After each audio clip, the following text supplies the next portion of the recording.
آج کی اس قسط کا عنوان ہے جب قوم نے قائد کا اخلاقی کمپاس کھو دیا۔ ایک ایسا لمحہ، ایک ایسا موڑ جب مصنف کے مطابق ہم نے وہ سمت کھو دی جو ہمارے بانی قائد اعظم نے ہمیں دی تھی۔ السلام علیکم۔ پاکستان زندہ باد، the next world super power میں آپ سب کو ایک بار پھر خوش آمدید۔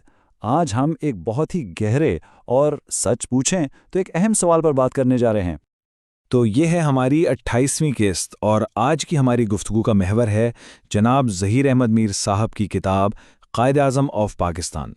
اب دیکھیں، میر صاحب جو کہ ایک آئینی اور کارپوریٹ ماہر ہیں، وہ اپنی کتاب میں ایک بہت ہی تشویشناک وارننگ دیتے ہیں۔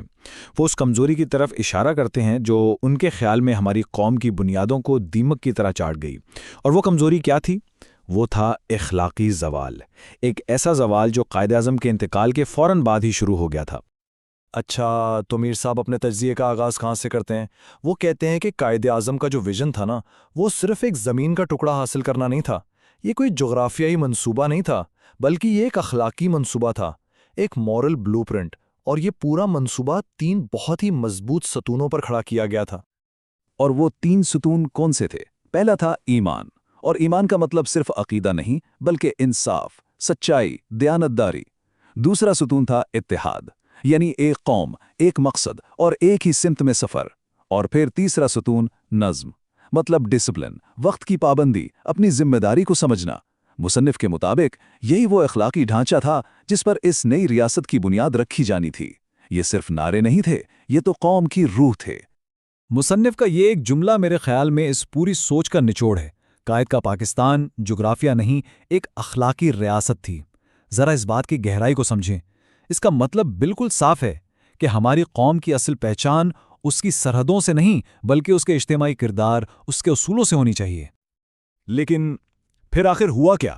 وہ مضبوط اخلاقی بنیاد جس پر اتنی بڑی عمارت کھڑی کی گئی تھی، مصنف کے مطابق وہ آہستہ آہستہ کمزور پڑنے لگی۔ ہمارے قومی کردار میں آپ کہہ لیں پہلی دراڑیں پڑنا شروع ہو گئیں، اور یہی دراڑیں بعد میں بہت بہت گہری ہوتی چلی گئیں۔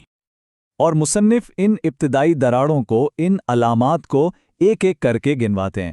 سب سے پہلے وقت کی بے قدری شروع ہوئی، پھر میرٹ کا خاتمہ ہوا اور اس کی جگہ سفارش کلچر نے لے لی۔ بددیانتی وہ معاشرے میں عام ہونے لگی، اسے قبول کیا جانے لگا۔ نظم و ضبط تو جیسے ختم ہی ہو گیا، اور سب سے خطرناک چیز، اجتماعی مفاد پر ذاتی مفاد حاوی ہو گیا۔ یہ وہ زہریلی علامات تھیں جو صاف بتا رہی تھی کہ قوم اپنے بانی کے دکھائے ہوئے راستے سے بھٹک رہی ہے۔ اس ساری صورتحال پر مصنف کا تبصرہ واقعی بہت گہرا اور فکر انگیز ہے۔ قومیں ایک دن میں نہیں گرتیں، ان کے کردار میں دراڑیں پہلے پڑتی ہیں۔ یعنی زوال اچانک نہیں آتا، اس کی شروعات کردار کی کمزوری سے ہوتی ہے۔ اور مصنف کے مطابق پاکستان کے کردار میں پڑنے والی یہی وہ دراڑیں تھیں جو وقت کے ساتھ ساتھ پھیلتی گئیں، اور آج ہمارے بیشتر اجتماعی مسائل کی جڑ یہی ہیں۔ تو اس سارے تجزیے کا حاصل کیا ہے؟ خلاصہ کیا ہے؟ میر صاحب کی حتمی تشخیص یا فائنل ڈائگنوسس یہ ہے کہ ہمارے جو سیاسی اور معاشی بحران ہے نا، وہ دراصل ایک بہت گہرے مرض کی صرف علامات ہیں۔ اصل بیماری، اصل مسئلہ تو اخلاقی بحران ہے۔ جب ہم نے ایک قوم کے طور پر ایمان، اتحاد اور نظم کے بنیادی اصولوں کو چھوڑ دیا تو دراصل ہم نے اپنی بنیادی کو کمزور کر دیا۔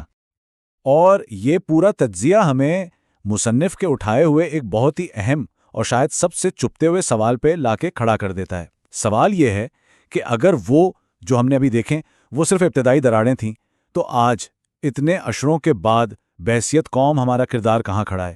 یہ وہ سوال ہے جس کا جواب مصنف کے مطابق ہمارے مستقبل کی سمت کا تعین کرے گا۔ پاکستان کو کیسا ہونا چاہیے تھا اور آج وہ کہاں کھڑا ہے؟ ظہیر احمد میر کی کتاب قائد اعظم کا پاکستان اسی طرح کے بنیادی سوالوں کے جواب ڈھونڈنے کی کوشش کرتی ہے۔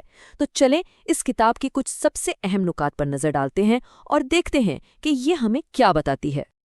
چلیں شروعات کرتے ہیں اس کتاب کے شاید سب سے اہم، سب سے چونکا دینے والے جملے سے، جو اس پوری کتاب کا نچوڑ بھی ہے۔ ادارے نہیں گرے، ان اداروں کے چلانے والے گرے تھے۔ ذرا اس پر غور کریں، یہ ایک جملہ اپنے اندر کتنا کچھ سمیٹے ہوئے ہے اور ایک بہت بڑا سوال کھڑا کرتا ہے۔ آخر قوم اس موڑ پر پہنچی کیسے؟ تو اس سوال کا جواب کہاں سے ملتا ہے؟ مصنف ہمیں سب سے پہلی کڑی کی طرف لے جاتے ہیں، ایک خاموش قاتل جس کا نام ہے بدعنوانی۔ آئیے دیکھتے ہیں کہ یہ زہر آخر معاشرے میں پھیلتا کیسے ہے۔ کتاب ایک بڑی اہم بات بتاتی ہے۔ بدعنوانی کوئی حادثہ نہیں ہے جو اچانک ہو جاتا ہے، نہیں، یہ ایک سست زہر کی طرح ہے جو آہستہ آہستہ پھیلتا ہے۔ یہ اتنی خاموشی سے شروع ہوتی ہے کہ شاید پہلے احساس تک نہیں ہوتا، لیکن دیکھتے ہی دیکھتے یہ پورے نظام کو اپنی لپیٹ میں لے لیتی ہے۔ تو یہ زہر پھیلتا کیسے ہے؟ کتاب اس کے 3 سٹیجز بتاتی ہے، اور یہ سفر بہت سادہ ہے۔ پہلا مرحلہ، یہ دل میں پیدا ہوتی ہے، یعنی ایک فرد کی ذاتی غلطی کے طور پر۔ پھر دوسرا مرحلہ آتا ہے، یہ عادت بن جاتی ہے، ایک ایسا کام جو بار بار کیا جاتا ہے۔ اور آخر میں تیسرا مرحلہ جو سب سے خطرناک ہے، یہ نظام کا حصہ بن جاتی ہے۔ مطلب بدعنوانی کرنا اب کوئی عجیب بات نہیں رہتی، بلکہ معمول سمجھا جاتا ہے۔ اور یہی اس بیماری کا آخری اور سب سے خطرناک سٹیج ہے۔ جیسا کہ مصنف لکھتے ہیں، سب سے بڑی بدعنوانی وہ ہے جب قوم بدعنوانی کو قبول کر لے۔ ذرا اس بات کی گہرائی کو سمجھیں۔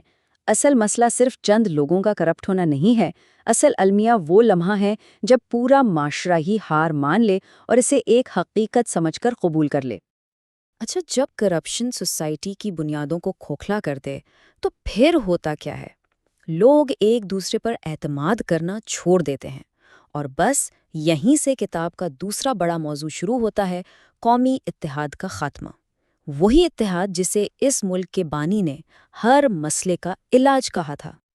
کتاب اسے ایک بہت زبردست اور افسوسناک کمپیریزن سے سمجھاتی ہے۔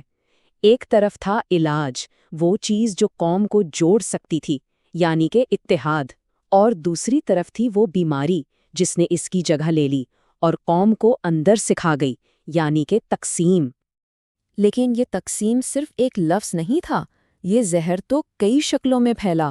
زبان کی بنیاد پر لوگ بٹ گئے، صوبوں کے درمیان نفرتیں پیدا ہو گئیں، فرقوں نے ایک دوسرے کو دشمن سمجھنا شروع کر دیا، سیاست ذاتی گروہوں کا کھیل بن گئی، اور امیر و غریب کے بیچ فرق بڑھتا ہی چلا گیا۔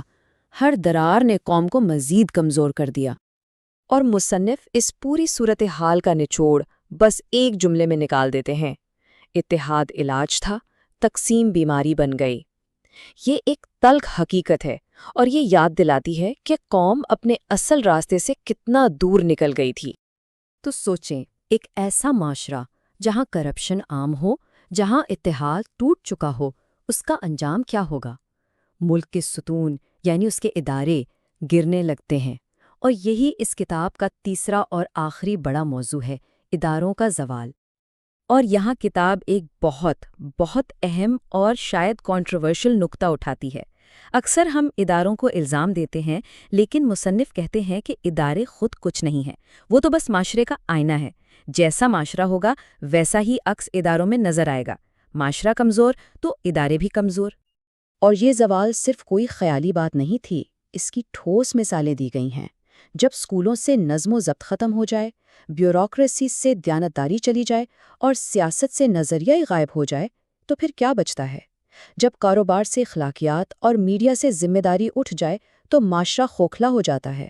یہ صرف اداروں کی ناکامی نہیں، یہ پورے قومی کردار کا زوال ہے۔ تو یہ ساری باتیں ہمیں گھما کر واپس اسی پوائنٹ پر لے آتی ہیں جہاں سے ہم نے شروع کیا تھا۔ یہ اس کتاب کا آخری نتیجہ ہے، اور شاید سب سے کڑوی سچائی بھی۔ تو پھر اصل مسئلہ تھا کیا؟ اصل مجرم کون تھا؟ کتاب کا جواب بالکل صاف اور سیدھا ہے۔ مسئلہ عمارتوں میں، قوانین میں یا نظام میں نہیں تھا، مسئلہ ان کے اندر بیٹھے ہوئے لوگوں میں تھا۔ زوال کی اصل جڑ انسان خود تھے۔ اور اس طرح ہم وہیں واپس آ جاتے ہیں جہاں سے ہم نے شروع کیا تھا۔ ادارے نہیں گرے، ان اداروں کے چلانے والے گرے تھے۔ لیکن کتاب ہمیں صرف ماضی کا آئینہ نہیں دکھاتی، یہ مستقبل کے لیے ایک بہت بڑا سوال چھوڑ جاتی ہے۔ اگر چلانے والے ہی گر گئے تھے تو اب اس قوم کو اٹھائے گا کون؟ اس سوال کا جواب تاریخ نہیں بلکہ ہم سب کو مل کر دینا ہے۔ سوچئے، ہر قوم کے پاس ایک اخلاقی کمپاس ہوتا ہے جو اس کے بانیوں کی طرف سے ملتا ہے۔ لیکن تب کیا ہوتا ہے جب کوئی قوم اپنا راستہ بھٹک جائے اور وہ کمپاس ہی کھو دے؟ چلیے آج اسی سوال کا جواب ڈھونڈنے کی کوشش کرتے ہیں۔ تو سوال یہ ہے کہ پاکستان اپنا راستہ کیسے بھٹک گیا؟ یہ ایک ایسا سوال ہے جو بہت سے ذہنوں میں آتا ہے۔ کیا یہ سب کچھ اچانک ہوا، یا پھر یہ ایک دھیما سالوں پر محیط زوال تھا؟ آئیے اس کی گہرائی میں اترتے ہیں۔ یہ جو ساری گفتگو ہے، یہ ہم ظاہر احمد میر کی کتاب قائد اعظم آف پاکستان کی بنیاد پر کر رہے ہیں۔ ہم ان کے دلائل کو دیکھیں گے تاکہ یہ سمجھ سکیں کہ وہ اس نتیجے پر کیسے پہنچے۔ تو پھر یہ سب شروع کہاں سے ہوا؟ زوال کی اصل وجہ کیا تھی؟ مصنف کے مطابق سارا مسئلہ اخلاقیات کا ہے۔ آئیے ان وجوہات کو دیکھتے ہیں جن کی وجہ سے ان کے خیال میں پاکستان کا یہ مورل کمپس ٹوٹ گیا۔ مصنف یہاں 5 بنیادی وجوہات بتاتے ہیں۔ سب سے پہلے، قائد کے بعد ایک ایسی لیڈرشپ کا خلا پیدا ہو گیا جو مورل اتھارٹی رکھتی تھی۔ پھر قانون کی حکمرانی کو آہستہ آہستہ چھوڑ دیا گیا اور قومی ڈسپلن ٹوٹ گیا۔ جب ذاتی مفاد قومی مفاد سے اوپر ہو گئے اور تعلیم نے اخلاقیات سکھانا کم کر دیا تو سمجھیں زوال کی بنیادیں مضبوط ہو چکی تھیں۔ یہ سب مسئلے آپس میں جڑے ہوئے تھے۔ یہ ایک بہت ہی اہم نقطہ ہے جو رائٹر یہاں اٹھا رہے ہیں۔ ان کے مطابق ہم اکثر اداروں کی ناکامی کی بات کرتے ہیں، لیکن یہ تو صرف بیماری کی علامت ہے، وجہ نہیں۔ اصل مسئلہ تو وہ اخلاقی زوال تھا جس نے اداروں کو اندر سے کھوکھلا کر دیا۔ ٹھیک ہے، تو اگر اخلاقیات ہی بنیاد ہے تو اس کا قوم کی قسمت پر کیا اثر پڑتا ہے؟ مصنف کہتے ہیں کہ کردار اور قسمت کا ایک گہرا تعلق ہے۔ چلیے دیکھتے ہیں کیسے۔ یہاں مصنف 3 ایسی بنیادی چیزوں کی بات کرتے ہیں جن کے بغیر کوئی قوم کھڑی نہیں ہو سکتی: کردار، نظم و ضبط اور اتحاد۔ ان کے بغیر نہ تو کوئی قوم بن سکتی ہے، نہ ترقی کر سکتی ہے اور نہ ہی اپنا مستقبل محفوظ کر سکتی ہے۔ اور مصنف کا آرگومنٹ یہ ہے کہ پاکستان نے انہی تینوں بنیادوں کو کمزور کر دیا۔ اور یہ شاید اس کتاب کا سب سے اہم نقطہ ہے۔ عام طور پر کیا کہا جاتا ہے کہ پاکستان کے مسئلے وسائل کی کمی کی وجہ سے ہیں، لیکن مصنف کہتے ہیں نہیں، اصل مسئلہ بینکوں میں یا زمینوں میں نہیں بلکہ لوگوں کے دلوں میں ہے۔ یہ ایک کردار کا بحران ہے۔ تو اگر مسئلہ کردار کا ہے تو حل کیا ہے؟ آئیے اب مصنف کے تجویز کردہ روڈ میپ پر نظر ڈالتے ہیں، یعنی واپسی کا راستہ۔ تو حل کی طرف پہلا قدم کیا ہو سکتا ہے؟ سچ کا سامنا کرنا۔ مصنف صاف کہتے ہیں کہ پاکستان کا زوال کسی باہر کے دشمن کی وجہ سے نہیں ہوا، یہ اندر کی کمزوری، کردار کی کمزوری کا نتیجہ تھا، اور جب تک اس بات کو تسلیم نہیں کیا جاتا بہتری کا کوئی راستہ نہیں نکل سکتا۔ یعنی مصنف کے مطابق معاملہ بالکل صاف ہے۔ مسئلہ کیا ہے؟ قومی کردار کی کمزوری۔ اور حل بھی وہیں سے ملے گا جہاں سے سفر شروع ہوا تھا، یعنی قائد اعظم کی اصولوں کی طرف واپسی۔ تو یہ اصول ہیں کیا؟ یہ وہی اصول ہیں جن پر اس ملک کی بنیاد رکھی گئی تھی: نظم و ضبط، دیانتداری، اتحاد اور سب سے بڑھ کر ایک مضبوط اخلاقی بنیاد۔ مصنف کا یہ ماننا ہے کہ انہی بنیادوں پر واپس جا کر ہی ملک کی عمارت دوبارہ سے کھڑی کی جا سکتی ہے۔ اور یہ ساری بحث ہمیں اس ایک اہم سوال کے سامنے لا کھڑا کرتی ہے: کیا یہ واپسی ممکن بھی ہے؟ کیا کوئی قوم اپنے بانی کے نظریات کی طرف واپس پلٹ سکتی ہے، خاص طور پر جب وہ ان سے اتنا دور نکل چکی ہو؟ یہ ایک ایسا سوال ہے جو واقعی سوچنے پر مجبور کرتا ہے۔ لیکن مصنف اس بحث کو ایک بہت ہی پاورفل نوٹ پر ختم کرتے ہیں۔ ان کا ماننا ہے کہ ایک وقت ضرور آئے گا جب قائد کے اصولوں کی طرف واپسی ایک آپشن نہیں بلکہ زندہ رہنے کے لیے ایک مجبوری بن جائے گی۔ یہ ایک ہی وقت میں ایک امید بھی ہے اور ایک سنگین وارننگ بھی۔